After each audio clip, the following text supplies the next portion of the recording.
más consuelo trae a mi corazón es el de su paciencia. Continuamente debo recordar que Dios es paciente. Dios es paciente. Él es tardo para la ira. Él es grande en misericordia, dice en Éxodo capítulo 34, versículo 6. Dios es paciente para con sus hijos, trabajando con ellos en amor, forjando poco a poco y paulatinamente el carácter de Cristo en ellos. Pero Él es paciente también con los pecadores. Él es paciente con aquellos que no creen y no tiene reparos en llamarlos una y otra vez al arrepentimiento, sin importar las veces que hayan rehusado venir y que hayan rehusado aceptar su invitación. Hablando de la segunda venida de Cristo y de lo que parece una tardanza de parte de Dios en el cumplimiento de esta promesa, el apóstol Pedro nos dice en su segunda carta que el Señor no retarda su promesa, según algunos la tienen por tardanza, sino que es paciente para con nosotros, no queriendo que ninguno perezca, sino que todos procedan al arrepentimiento.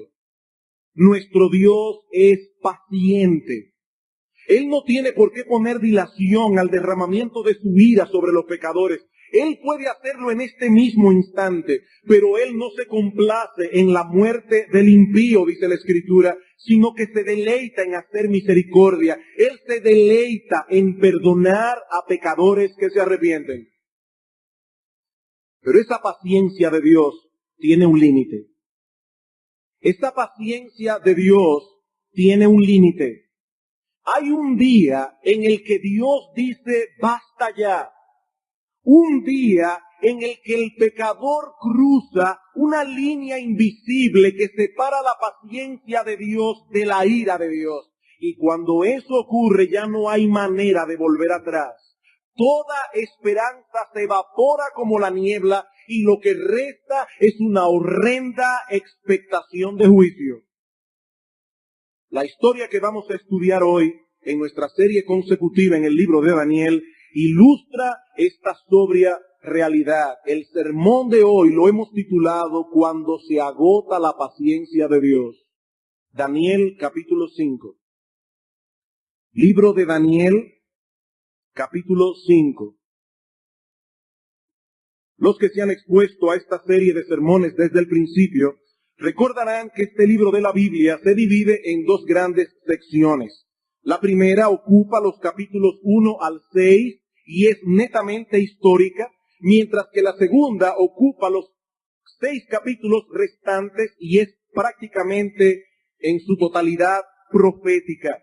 En estos momentos nos encontramos todavía en la sección histórica del libro, cuyo relato se inicia en el 605 a.C., en el capítulo 1, cuando el rey Nabucodonosor, rey de Babilonia, sitia a Jerusalén y se lleva consigo a un grupo de cautivos, entre los cuales estaban Daniel y sus amigos. Cuando llegamos al capítulo 5 que vamos a estudiar en la mañana de hoy, ya han pasado más de 50 años, probablemente más, después de aquel incidente. Nabucodonosor ha muerto hace tiempo y ahora reina en el trono de Babilonia un monarca no muy popular llamado Nabonido. Tal vez debido a su impopularidad, este monarca decide trasladar su residencia al oasis de Teima en el desierto de Arabia, dejando los asuntos de Babilonia en manos de Belsasar, quien era muy probablemente su hijo mayor y quien permaneció en esa posición como rey de facto, como corregente del trono de Babilonia durante una década, hasta la noche en que la ciudad cayó en manos de los medopersas.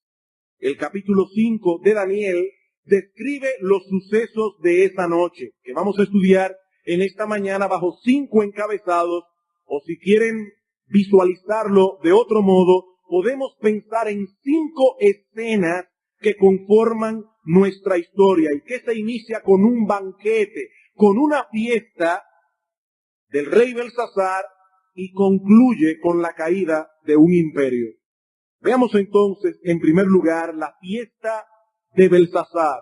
La fiesta de Belsasar. Daniel nos dice que Belsasar hizo una gran celebración, típica de los monarcas orientales en aquellos días. Muchos invitados, mucha comida y sobre todo mucha bebida. En los primeros 4 versículos del capítulo se describe la fiesta y en cada uno de ellos se menciona el hecho de que estaban bebiendo vino. La bebida era un elemento importante en esta celebración. Versículo 1. El rey Belsasar hizo un gran banquete a 1000 de sus príncipes y en presencia de los 1000 bebía vino. Belsasar, con el gusto del vino, mandó que trajesen los vasos de oro y de plata que Nabucodonosor, su padre, había traído del templo de Jerusalén, para que bebiesen en ellos el rey y sus grandes, sus mujeres y sus concubinas. Entonces fueron traídos los vasos de oro que habían traído del templo de la casa de Dios que estaba en Jerusalén, y bebieron en ellos. Noten el énfasis, bebieron el rey, sus príncipes, sus mujeres y sus concubinas. Bebieron vino y alabaron a los dioses de oro y de plata, de bronce, de hierro, de madera y de piedra. Bebieron vino. Era una gran celebración. Mucha gente, mucha comida, mucha bebida. Y hay 2 cosas particularmente que Daniel resalta como características en esta celebración: la irreverencia y la idolatría. La irreverencia y la idolatría, el exceso de vino, la embriaguez, llevó a este hombre Belsasar al colmo de la irreverencia. En los versículos 2 y 3 nos dice que Belsasar mandó a buscar los vasos de oro y de plata que Nabucodonosor, su padre, había traído del templo de Jerusalén. Belsasar era descendiente de Nabucodonosor. En aquellos días no había palabras para describir lo que era un abuelo o un bisabuelo. Por lo tanto, se usaba la expresión hijo de para señalar simplemente que era un descendiente.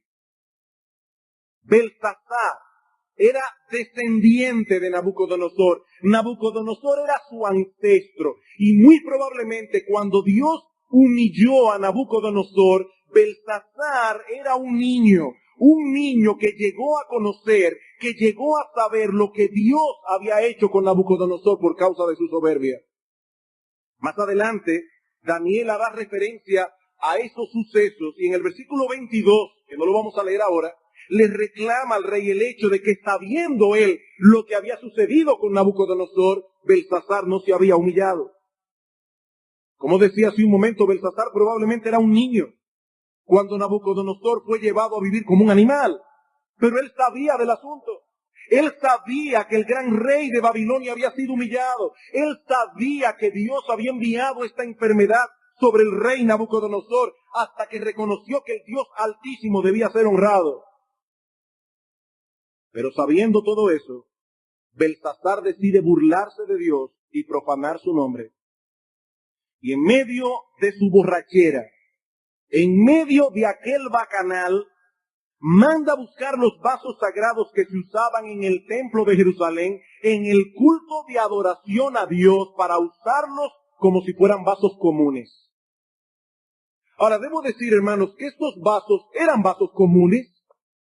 No eran vasos hechos de una manera especial, aunque eran vasos de oro. Estos vasos no tenían nada de especial en sí mismos, excepto el hecho de que Dios los había separado para un uso santo. Dios mismo los había apartado para que fueran usados exclusivamente en el culto de adoración en el templo. Y hermanos y amigos que están aquí en esta mañana, no hay ninguna cosa que sea más seria para Dios en todo el universo que su nombre y su adoración. No hay una cosa que sea más seria para Dios en todo el universo que su nombre y su adoración. Pero Belsasar quiere burlarse de Dios. Belsasar quiere pisotear su nombre y mostrar su prepotencia delante de sus príncipes. Yo no tengo temor del Dios de los judíos. Yo no me postro ante él, yo no le sirvo. Vamos a alabar a nuestros dioses mientras bebemos en los vasos sagrados del Dios de Israel. Este hombre cometió la osadía de tener en poco la gloria de Dios. Hermanos y amigos, solo en el día del juicio, nosotros sabemos qué tan serio es para Dios su gloria y su nombre. El más grande pecado que un hombre puede cometer no es el adulterio, no es el robo, no es el asesinato. El más grande pecado de un hombre es tener en poco la gloria y la majestad de Dios. Por eso los primeros 4 mandamientos del Decálogo tratan exclusivamente con este asunto de la adoración. Primer mandamiento, solo Dios debe ser adorado, no tendrás dioses ajenos delante de mí. Segundo mandamiento, Dios debe ser adorado como Él dice, no como a nosotros nos parezca más hermoso, más conveniente. No te harás imagen, ni ninguna semejanza de lo que esté arriba en el cielo, ni abajo en la tierra, ni en las aguas debajo de la tierra. No te inclinarás a ellas, ni las honrarás. Tercer mandamiento, el nombre de Dios debe ser temido y reverenciado. No tomarás el nombre de Jehová tu Dios en vano, porque no dará por inocente Jehová al que tomare su nombre en vano. Todas esas personas que dicen, ¡ay, Dios mío!, darán cuenta en el día del juicio por haber hecho eso. Darán cuenta en el día del juicio por haber tomado el nombre de Dios en vano. Cuarto mandamiento, debemos guardar para la adoración especial de Dios el día que Él ha señalado para esos fines. Acuérdate del día de reposo para santificarlo. Hermanos y amigos, en el día del juicio serán juzgados todos los que tomaron en poco la adoración a Dios, todos los que violaron la primera tabla de la ley, aquellos que no le adoraron a Él, o aquellos que pretendieron adorarle como no es debido, los que tomaron su nombre en vano y los que violaron el día del Señor. Todas esas personas que en el día de hoy tienen sus negocios abiertos, sin necesidad, ellos darán cuenta en el día del juicio por haberlo hecho. Y todos aquellos que hagan uso de esos establecimientos, auspiciando que estas personas sigan violando el día del Señor, ellos darán cuenta en el día del juicio. Dios no toma en poco nada que tenga que ver con su adoración, nada que tenga que ver con su gloria. Todos serán juzgados, no solamente los criminales, los narcotraficantes y los violadores. También los irreverentes y profanos. También los que tuvieron en poco la gloria de Dios. También los que pisotearon las cosas santas. Todos ellos serán juzgados y condenados. Me asombra ver la facilidad con que las personas en el día de hoy profanan el nombre de Dios y profanan las cosas santas de Dios en las canciones. Cualquier canción romántica menciona el nombre de Dios como si fuera cualquier cosa. Aunque esté hablando de una amante adúltera, hablan del nombre de Dios. Las películas, las comedias que se pasan por televisión, la gente no tiene reparo alguno en tomar el nombre de Dios en vano, en hacer chistes de las cosas santas. Oh, mi amigo, algún día los hombres verán que la gloria y la majestad de Dios es algo tan terrible que al igual que Belsasar, las rodillas le chocarán la una con la otra. Dios no es poca cosa. Profanar su nombre, profanar su adoración, tomar como poca cosa las cosas santas, eso es un gravísimo pecado delante de Dios. Y cuando nos presentemos delante de Él, cuando nuestros ojos sean abiertos y nosotros veamos la gloria de Dios, la majestad de Dios, la grandeza de Dios, los pecadores se humillarán y dirán, no fue contra ese Dios que nos hemos rebelado, fue su gloria y majestad la que despreciamos. Créeme, mi amigo, en ese día, en ese terrible día, tales personas desearán no haber nacido. Tales personas desearán no haber nacido. Por eso me entristece sobremanera, y Dios sabe que lo digo con el corazón en la mano, me entristece sobremanera cuando veo la actitud que algunos tienen cuando vienen al culto de adoración. Ellos no tienen ni idea del daño que hacen a sus almas inmortales cuando muestran esa clase de desprecio aquí en el culto, esa displicencia hacia Dios y su adoración, hacia Dios y su palabra, ellos no tienen ni idea. Y me parte el corazón, me parte el corazón. Belsasar quiso mostrar esa noche que él era un macho. ¡Macho! Y que él no tenía temor alguno de pisotear el nombre de Dios. Y sin darse cuenta atravesó esa línea fina, esa línea invisible que separa la paciencia de Dios de la ira de Dios. Belsasar cruzó esa línea. Mi amigo, joven que estás aquí en esta mañana, ten cuidado. Ten cuidado. Tú no sabes dónde está esa línea. Tú no sabes dónde está esa línea que una vez estás trazada, ya no se puede volver atrás. Ten cuidado. Y lo digo con esta calma porque quiero que la palabra de Dios sea lo que te impacte, no mi tono de voz. Dios sabe la carga que ha significado para mí preparar el sermón del día de hoy. Porque he pensado en personas aquí, con nombre y apellido. Ten cuidado. Ten cuidado. Tú no sabes dónde se encuentra esa línea. Belsasar la cruzó esa noche y Dios le dijo, basta ya. Es demasiado, Belsasar. El tiempo de la misericordia pasó para ti. Qué terrible, hermanos. Qué terrible cuando Dios le dice a un hombre, el tiempo de la misericordia terminó para ti. Y eso nos lleva de la mano a la segunda escena del capítulo, la escritura en la pared. La escritura en la pared, versículos 5 al 9.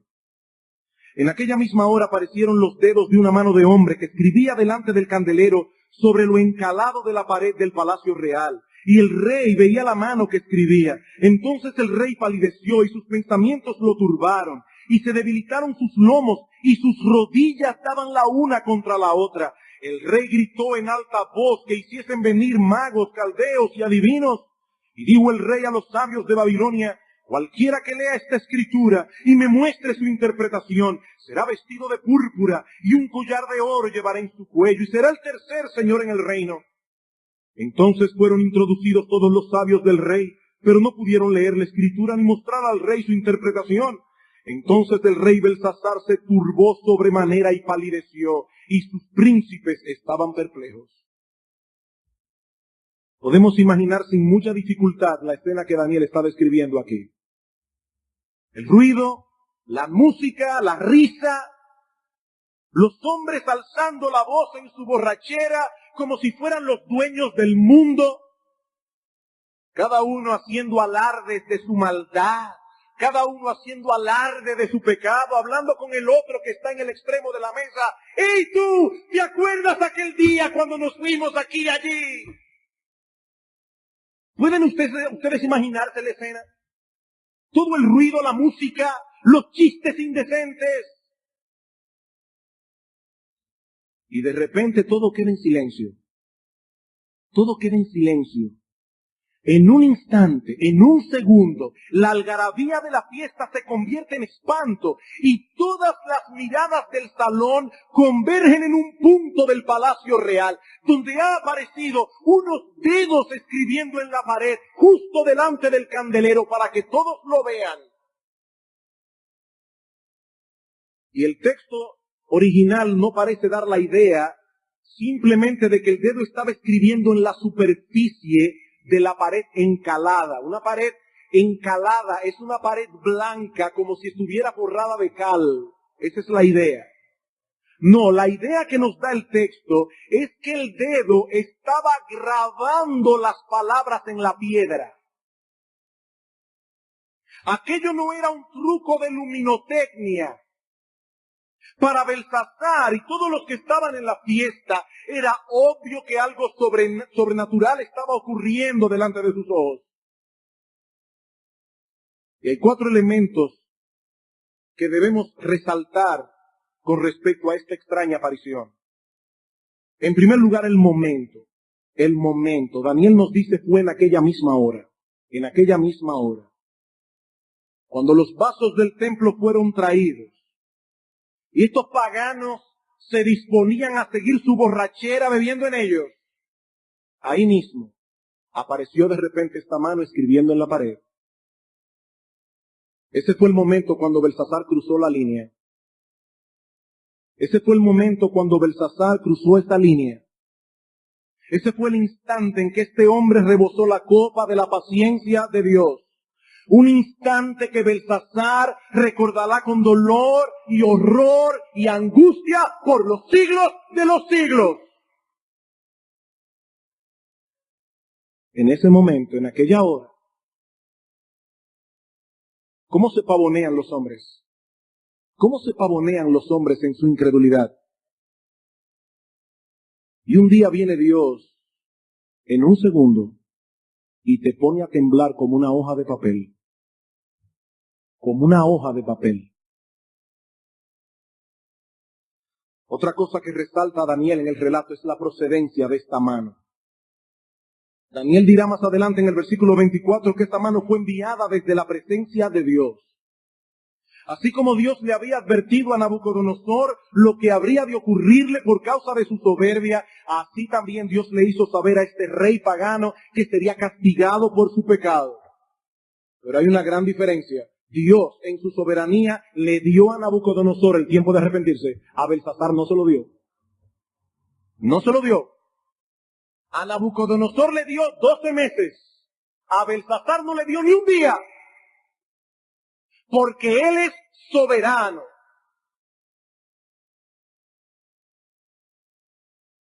Unos años antes de ese incidente, el profeta Jeremías escribió en su libro: aunque suba Babilonia hasta el cielo y se fortifique en sus alturas, una clara referencia a estas altas murallas que rodeaban la ciudad y que la hacían prácticamente inconquistable. Dice Jeremías: aunque sea así, de mí vendrán a ella destruidores. Y más adelante añadió: el muro ancho de Babilonia será derribado enteramente. ¿Recuerdan lo que habíamos dicho en un sermón anterior acerca de las murallas de Babilonia? Que eran tan anchas que 4 carros cabían sobre ellas. Bueno, Dios está diciendo: no importa qué tan anchas sean las murallas, no importa qué tan altas sean, la palabra de Dios se cumplirá. Y Dios había pronunciado juicio contra Babilonia. Babilonia fue conquistada y destruida. Y todo eso, dice Jeremías en otro texto, porque provocaste a Jehová. Provocaste a Jehová. Dios tuvo paciencia con esta nación idólatra, pero esa noche su paciencia se agotó. Esta mano escribiendo en la pared era el anuncio de Dios de que su ira no se tardaría ni un día más. Ni un día más. Lo tercero que Daniel resalta es el efecto que produjo esta aparición. El efecto. Noten el versículo 6. El rey palideció, sus pensamientos lo turbaron, se debilitaron sus lomos y sus rodillas daban la una contra la otra y el rey gritó en alta voz. La borrachera desapareció en un segundo. Un segundo. La risa del rey se convirtió en una mueca de espanto. Y fue como si de repente a este hombre le quitaran el tornillo que soporta las piernas. Sus rodillas comenzaron a chocar. Qué terrible es para un hombre tener que enfrentarse con el juicio de Dios y no estar preparado para eso. Qué terrible. Mi amigo, este es un cuadro que nos da una idea aproximada de lo que ha de ocurrir con los pecadores en el día del juicio. Lo que ocurrió con Belsasar esta noche es un preámbulo de lo que ha de ser para muchos el juicio final. La Escritura dice que todos los hombres comparecerán delante de Dios, grandes y pequeños, ricos y pobres. Y todos darán cuenta de sí, aún de aquellas cosas de las que nadie se enteró y de las que probablemente nadie se enterará hasta aquel día. Mi amigo, dice la Biblia en Hebreos capítulo 4, versículo 13, que todas las cosas están desnudas y abiertas ante los ojos de aquel a quien tenemos que dar cuentas. Y en el texto que leímos en Lucas, dice que las cosas que tú hiciste en oculto se dirán desde las azoteas. Ningún pecado quedará escondido en aquel día. Y qué terrible será aquella experiencia para todos aquellos que no estén preparados para ese escrutinio divino.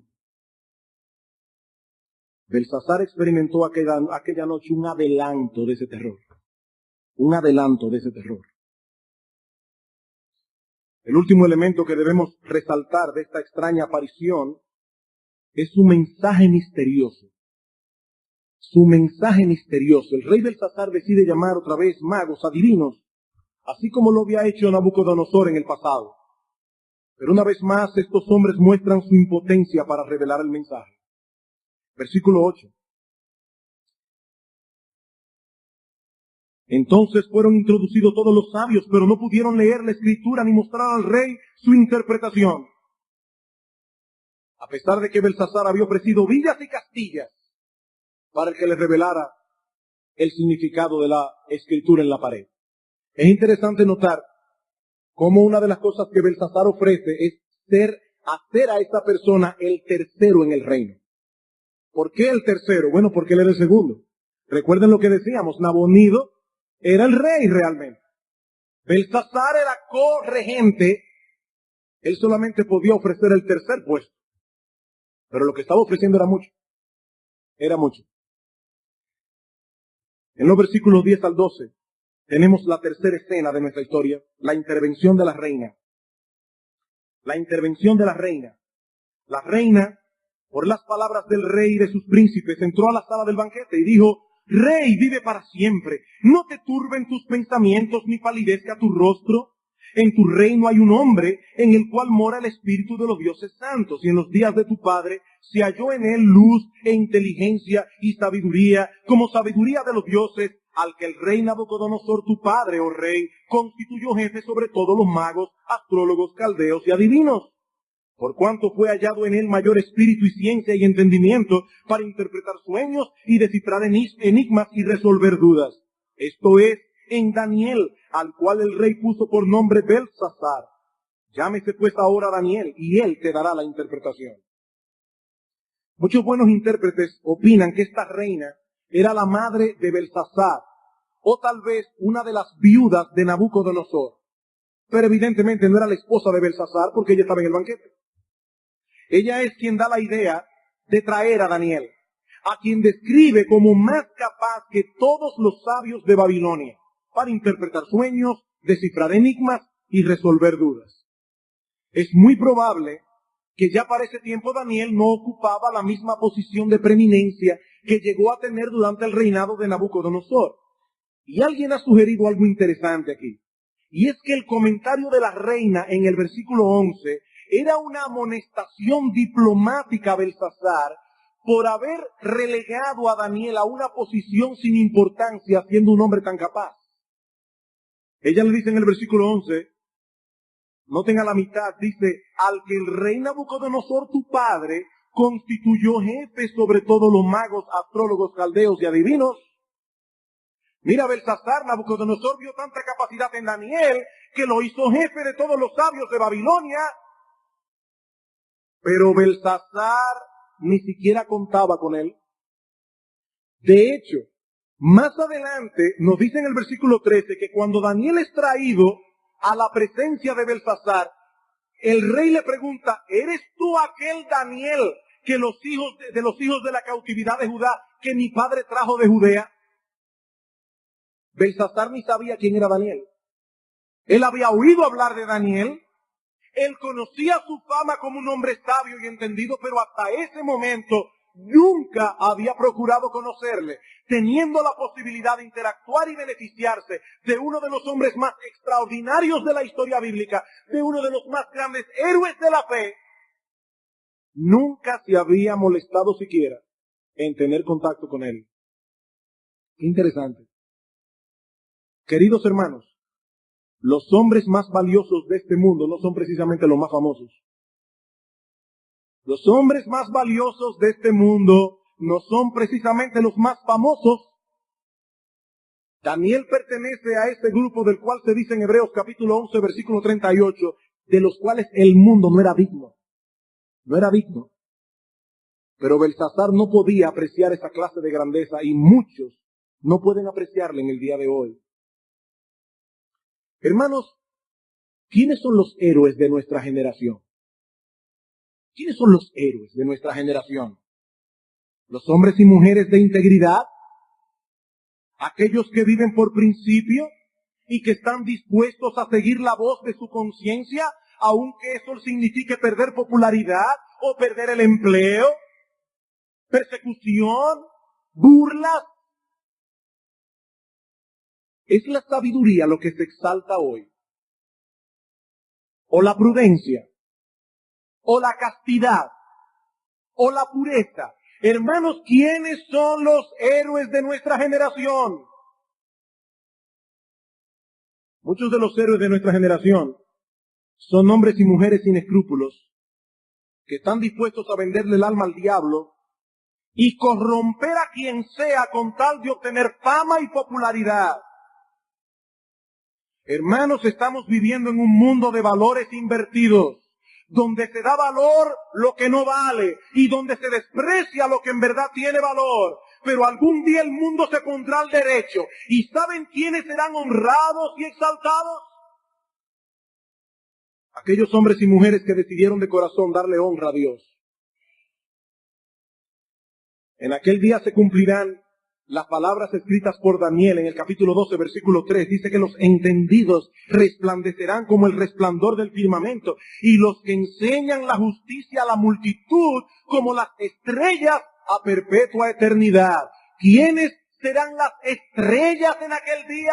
No los que enloquecen a la multitud, no los que las llevan al desenfreno y a la inmoralidad, sino los que las guiaron a la justicia y al camino de Dios. Mi hermano, ten paciencia. Ten paciencia que algún día el mundo estará al derecho. Cuando Cristo vuestra vida se manifieste, dice Pablo en Colosenses capítulo 3, versículo 4, entonces vosotros también seréis manifestados con Él en gloria. En aquel día los inmorales no serán exaltados. En aquel día no serán exaltadas las actrices que no tienen problemas en salir desnudas en una película o en un calendario. No, en aquel día serán exaltados los entendidos. Resplandecerán como el resplandor del firmamento los que enseñan la justicia a la multitud. No los que enloquecen a la multitud. No los que llevan a nuestros jóvenes al desenfreno y a la inmoralidad. No, 1000 veces no. En aquel día brillarán los que tienen que brillar. Ten paciencia, mi hermano. Ten paciencia. Créeme que algún día el mundo va a estar al derecho. El mundo va a estar al derecho y aquellos que sirvieron de tropiezo, dice Cristo, a esas personas les hubiera sido mejor ponerse una piedra de molino de asna y echarse en el fondo del mar. Echarse en el fondo del mar. Daniel no era famoso. Belsasar ni siquiera sabía. No lo había visto nunca. Daniel no era un hombre de su interés. Oh, que Dios nos ayude a honrar a aquellos que deben ser honrados. Pero aún nos restan 2 escenas que veremos más brevemente. Cuarta escena, la intervención de Daniel. Versículos 3 al 16. Entonces Daniel fue traído delante del rey. Un dato interesante. Daniel fue traído porque él no estaba en la fiesta. Daniel no era de los que pensaban, bueno, tú sabes, es para testificar. No, Daniel no estaba en ese bacanal, porque ese no era un sitio para un siervo de Dios. Daniel sabía trazar su línea. Una línea que tristemente muchos parecen no estar trazando en el día de hoy. Profesan ser cristianos, pero fácilmente se confunden con la multitud. Daniel fue traído, él no estaba allí. Él no estaba allí. Y por eso fue un hombre tan eficaz. Porque Daniel no permitió que las cosas de este mundo entontecieran sus sentidos. Fue traído delante del rey. Y dijo el rey a Daniel, ¿eres tú aquel Daniel de los hijos de la cautividad de Judá que mi padre trajo de Judea? Yo he oído de ti que el Espíritu de los dioses santos está en ti, y que en ti se halló luz, entendimiento y mayor sabiduría. Y ahora fueron traídos delante de mí sabios y astrólogos para que leyesen esta escritura y me diesen su interpretación, pero no han podido mostrarme la interpretación del asunto. Yo pues he oído de ti que puedes dar interpretaciones y resolver dificultades. Si ahora puedes leer esta escritura y darme su interpretación, serás vestido de púrpura y un collar de oro llevarás en tu cuello y serás el tercer sellón del reino.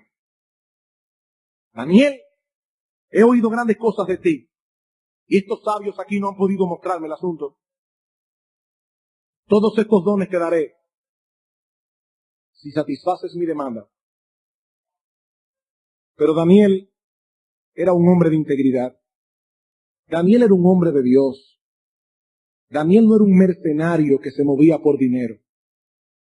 Dice en el versículo 17, entonces Daniel respondió y dijo delante del rey, tus dones sean para ti y da tus recompensas a otros.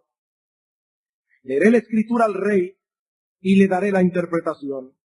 El Altísimo Dios, oh rey, dio a Nabucodonosor tu padre el reino y la grandeza, la gloria y la majestad, y por la grandeza que le dio, todos los pueblos, naciones y lenguas temblaban y temían delante de él. A quien quería mataba, y a quien quería daba vida, engrandecía a quien quería y a quien quería humillaba. Mas cuando su corazón se ensoberbeció y su espíritu se endureció en su orgullo, fue depuesto del trono de su reino y despojado de su gloria.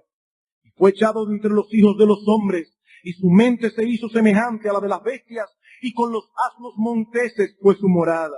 Hierba le hicieron comer como a buey, y su cuerpo fue mojado con el rocío del cielo, hasta que reconoció que el Altísimo Dios tiene dominio sobre el reino de los hombres, y que pone sobre él al que le place. Daniel rechaza los dones. Y luego le cuenta a Belsasar una historia que él ya conocía. ¿Te acuerdas lo que Dios le hizo a Nabucodonosor por causa de su soberbia?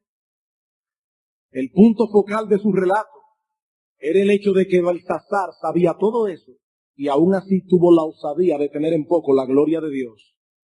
Y en los versículos 22 al 23, 14 veces se menciona el pronombre personal tú o tus, implícita o explícitamente. Noten el texto. Y tú, su hijo Belsasar, no has humillado tu corazón sabiendo todo esto, sino que contra el Señor del cielo tú te has ensoberbecido.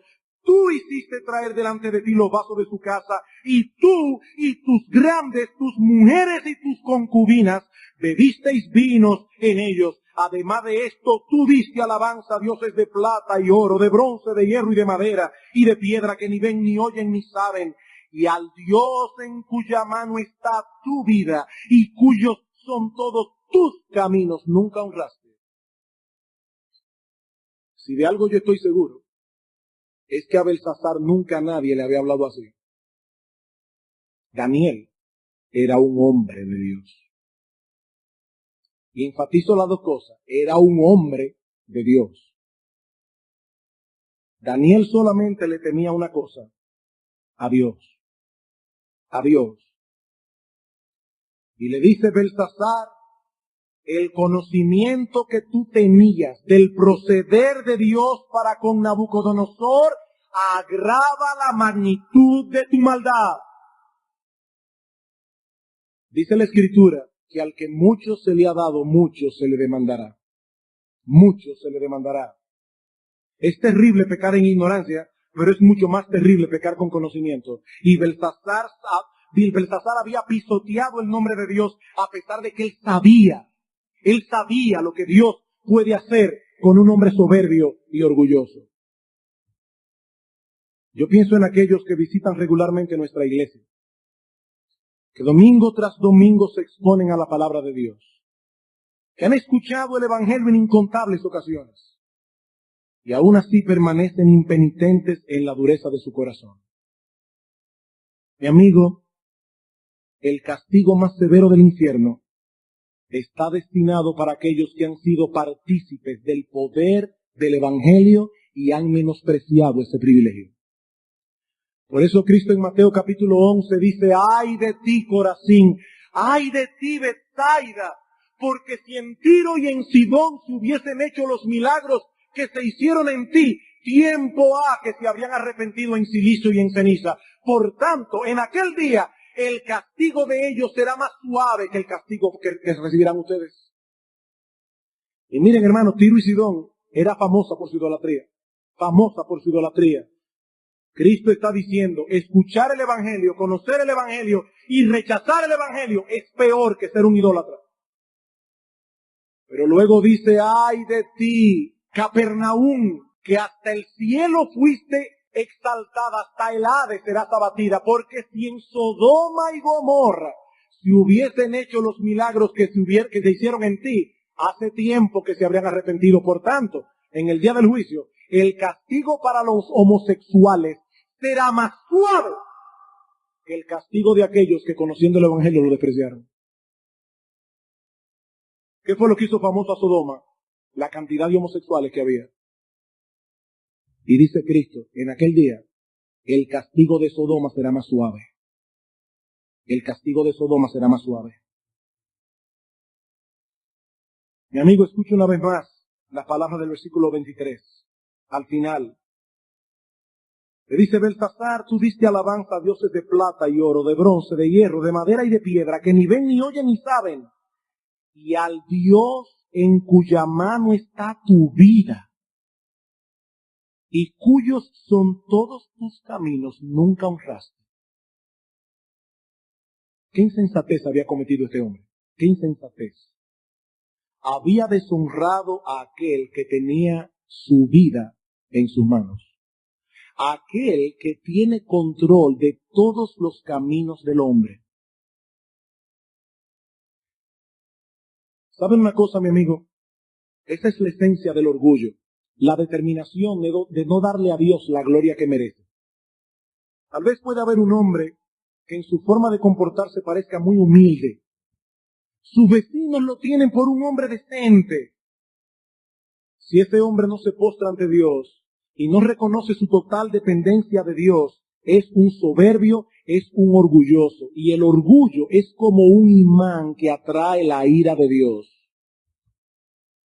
Por eso dice en Romanos capítulo 1, versículo 18, que la ira de Dios se revela desde el cielo contra toda impiedad e injusticia de los hombres que detienen con injusticia la verdad. Porque lo que de Dios se conoce les es manifiesto, pues Dios se lo manifestó. Porque su eterno poder y deidad se hacen claramente visibles por medio de las cosas hechas.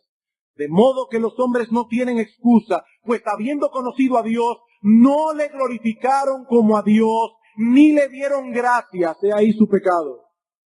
He ahí su pecado. Amigo mío, tu vida está en las manos de Dios. ¿Tú sabes por qué todavía la sangre sigue circulando en tus venas? Porque en este instante, ahora mismo, Dios está dando la orden de que circule. Porque si Dios decidiera no dar la orden, tu corazón se pararía en este mismo instante. Y así de saludable como estás, morirías en este mismo momento de un infarto. Solo porque Dios quiere. El aire que estás respirando es el aire de Dios.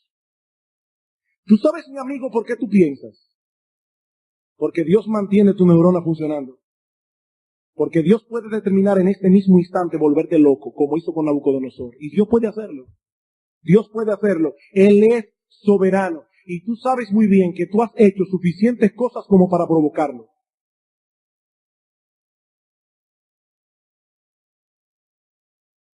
Daniel le dice a este hombre, qué insensato eres, Belsasar. Qué insensato eres.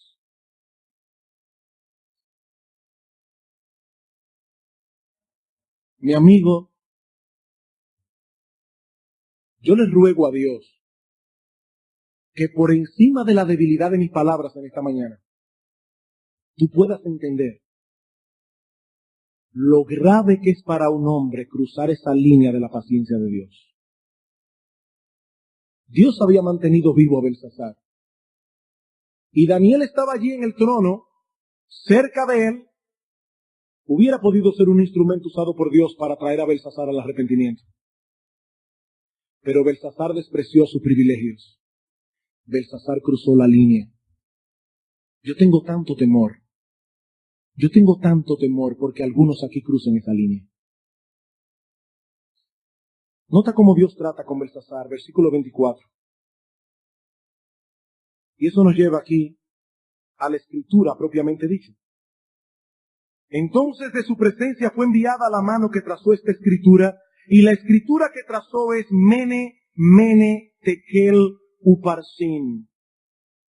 Esta es la interpretación del asunto. Mene, contó Dios tu reino y te ha puesto fin. Tekel, pesado has sido en balanza y fuiste hallado falto. Peres, tu reino ha sido roto y dado a los medos y a los persas. Esta escritura en la pared consta de 3 palabras, 3 verbos en forma de participio pasivo. El primer participio es mene, que se deriva del verbo mená. Y este verbo significa contar o fijar el límite de algo. Al repetirse 2 veces la palabra mene, mene, lo que significa es que Dios había contado el reino de Belsasar y le había puesto fin, le había trazado su límite. El participio tekel procede del verbo tekal, que significa pesar, y también significa ser liviano o falto de peso. Por eso dice en el versículo 27, pesado has sido en balanza y fuiste hallado falto. Y finalmente el participio perez, derivado del verbo peraz, que significa romper o dividir. Dice, tu reino ha sido roto y dado a los medos y a los persas. El misterio ha sido aclarado. El Dios soberano está anunciando al rey que el tiempo de la misericordia había terminado para él. Y esto nos lleva ya mucho más brevemente a la caída de Babilonia en manos de los medo-persas, versículos 29 al 31. Entonces mandó Belsasar vestir a Daniel de púrpura. ¡Qué tontería! Y esto no servía de nada. El reino estaba a punto de caer. Y poner en su cuello un collar de oro y proclamar que él era el tercer señor del reino. La misma noche fue muerto Belsasar, rey de los caldeos, y Darío de Media tomó el reino siendo de 62 años. Eso ocurrió en el año 539 a.C.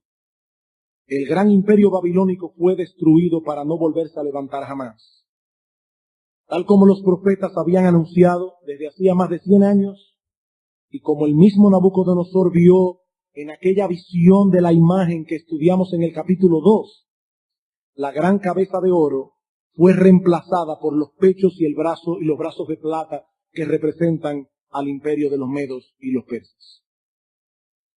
¿Cuál es la gran lección de este capítulo? Que la paciencia de Dios tiene un límite. La paciencia de Dios tiene un límite. Amigo mío, no malinterpretes la paciencia y la benignidad de Dios. Porque si cruzas esa línea que separa su paciencia de su ira, ya no habrá esperanza para ti. Y yo te ruego, yo te suplico en esta mañana, que no tengas en poco la misericordia de Dios. Él ha sido bueno para contigo preservándote la vida hasta hoy, permitiéndote conocer su palabra. Tal vez te ha concedido amigos y familiares que te han predicado el evangelio cientos o miles de veces. Comprende, mi amigo, que tu actitud pasiva e indiferente hacia Cristo que el evangelio anuncia es en sí misma una decisión. Tú estás decidiendo en esta mañana oponerte a Él, porque todo aquel que no es con Él está en su contra. Nadie es indiferente a Cristo. Si no eres su amigo, tú eres su enemigo. Y no hay insensatez más grande que ponerle oposición al Rey soberano del universo.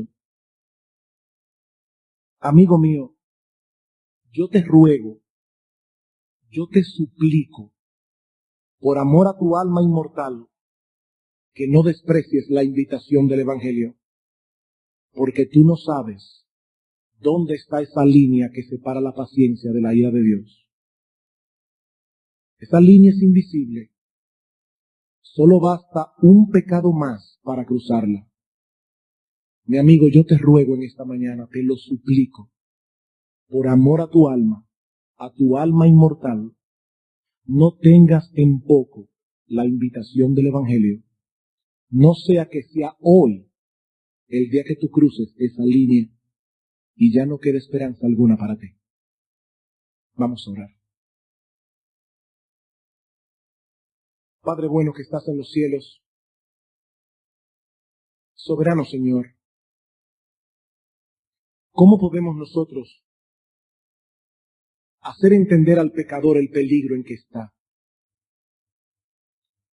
Señor, somos tan impotentes para levantar a los muertos de su tumba. Somos tan impotentes, oh Señor, para destapar los oídos que están tapados, para emblandecer los corazones que están endurecidos. Señor, nuestras palabras se quedan cortas para describir la terrible escena que vivió Belsasar en el capítulo 5 del libro de Daniel. Señor, cuán impotente me siento en haber podido dar a entender el terror de aquella noche. Pero yo sé, oh Señor, que tu Espíritu Santo puede tomar tu palabra. Yo sé que tu Espíritu Santo puede hacer experimentar en el escenario de la conciencia de los pecadores aquí. Yo sé que tu Espíritu Santo puede despertarlos para que ellos experimenten algo de ese terror. Y a tiempo, Señor, a tiempo, huyan de la ira que vendrá. Oh Señor, que estás en los cielos. Oh Señor, que estás en los cielos, por tu misericordia, por tu compasión, por tu bondad. Oh Señor, sigue teniendo paciencia. Y Padre, en esta mañana llama a muchos al arrepentimiento. Oh Señor, nosotros te suplicamos por aquellos pecadores que están aquí, oh Dios. Ellos no saben, Señor, ellos no tienen ni idea del juicio que les espera en las llamas del infierno. Oh Señor, ten misericordia.